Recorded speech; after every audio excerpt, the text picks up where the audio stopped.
సంక్రాంతి చెప్పారు. మరి తర్వాత వచ్చేటువంటి కనుమ విశిష్టత ఏమిటి? ఆ రోజున ప్రత్యేకంగా నియమంగా ఏమైనా చేయాలా? ఆ! కనుమ రోజున కాకి కూడా ఊరు దాటదు. కాబట్టి అందరూ కూడా హ్మ్. ఆ కనుమ రోజున కూడా ఆ ఊళ్ళోనే ఉండి హ్మ్. చక్కగా కొన్ని ప్రాంతాల్లో పెదకూర పండగ అని అవును. చేసుకుంటుంటారు. ఆ హ్మ్. కనుమ రోజున. హ్మ్. ఇక వారికిష్టమైన మాంసాహార భోజనం చేస్తారు. కానీ హ్మ్. వాస్తవానికి ఈ భోగి, సంక్రాంతి, కనుమ ఈ 3 రోజులు భుజించకూడదు. ముక్కనుమకి తింటారు గదండీ! ముక్కనుమకు ఆ! తింటారు. నాలుగో అయితే రోజు.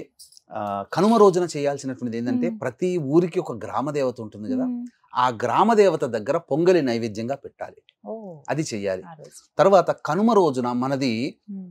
సమస్త జీవులని ఆదరించే అవును. ధర్మం మనది. ధర్మం. సనాతన కరెక్ట్. ధర్మం. అవును. కాబట్టి వరి కోత కోసి అనేక రకాల ధాన్యాలు ఇంటికొస్తాయి కదమ్మా! హ్మ్. ఆ ధాన్యపు కుచ్చులన్నీ ఇంటి ముందరనో, స్తంభాలకో లేదా కడతారు. దేవాలయంలో ఉన్న స్తంభాలకో కడతారు. హ్మ్. పక్షులు వచ్చి తినిపోతాయి. దీనివల్ల భూత బలి గూడా జరుగుతుంది. హ్మ్. ఆ రోజున. ఆ రోజున ఈ చేస్తారు. రోజున హ్మ్. ఖచ్చితంగా హ్మ్. అందరూ కూడా నువ్వులతో చేసిన పదార్థాలు తినాలి. హ్మ్. నువ్వులతో చేసిన పిండి వంటలు అవన్నీ తినాలి కనుమ హ్మ్. రోజున. హ్మ్. ఈ విధంగా కనుమ రోజున ఈ పక్షులకి ఆరాధన చేయడం, హ్మ్. అలాగే పశువులకి విశ్రాంతి ఆ! కల్పిస్తారు. అసలు అంటే వాటిని చక్కగా అలంకరిస్తారండి ఆ రోజు. అలంకరించి హాయిగా విశ్రాంతినిస్తారు. అవును. ఎందుకంటే ఆ రోజు పనుండదు. అనేక నెలలు వాటికి కష్టపడి ఉంటాయి. చక్కగా ఆ ముందు రోజు వరకు కూడాను ఆ పశువులని చాలా విధాలుగా వాడుకుంటారు కదమ్మా! అవును. అవును. పొలంలో.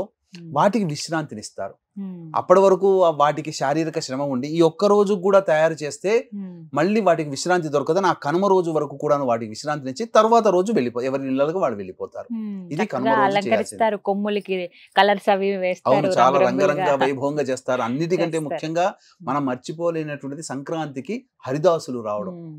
ప్రతి ఊళ్ళో హరిదాసులొస్తారు. కూడాను అవునండి. హరిదాసులొస్తారు. ఇప్పుడు కాబట్టి అక్కడక్కడ చూస్తున్నాం. వాళ్ళకి కలిగినటువంటి బియ్యాన్ని ఈ 3 రోజుల పాటు హరిదాసులొస్తారు గదా! హ్మ్. వాళ్ళకి కూడా మనం దానం చేయవచ్చునమ్మా. తప్పులేదు. హ్మ్. ఆ శక్తి కొలది చేస్తే చాలు. ఈ హ్మ్. మకర సంక్రమణం రోజున ఏది దానం చేసినా అలభ్యమైనటువంటి యోగం కలుగుతుంది.